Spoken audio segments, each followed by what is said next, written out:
Hindi lamang Yeah. po sa droga kayo naging matapang, ihabol ko po ay wala, hindi alintanan sa inyo kung gaano kalaki ang personalidad. Nandyan po si Pastor Apollo Quiboloy, Mayor Alice Guo, under your watch din, Congressman Arnie Teves. Teves. May nakalimutan po ako. Yung mga ganon. I mean, was it harder because these are big personalities as well? Meron din bang sa punto na may mga fillers, may mga tawag, may mga arbor, may mga ganon? Paano nyo isinara na, sorry, trabaho lamang ito, walang personalan? Nung ako po'y mayor pa lang, yung aking kanang kamay ay may nagsumbong sa akin bumibili ng droga.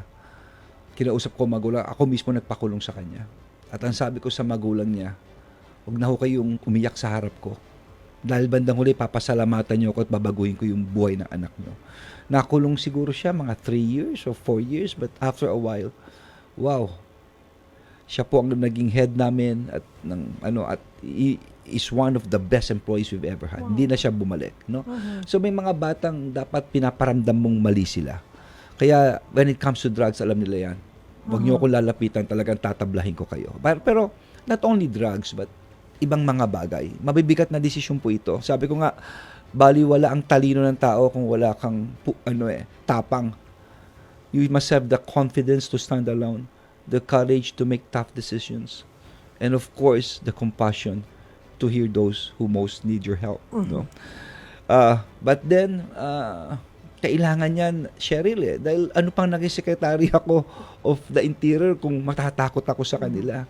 No? Remember yung nakuha naming drugs, the worth 1 ton, and then nag-usap kami ng Pangulo at ni General Asuri na napagkasunduan na magpaparesignin lahat ng generals and colonels.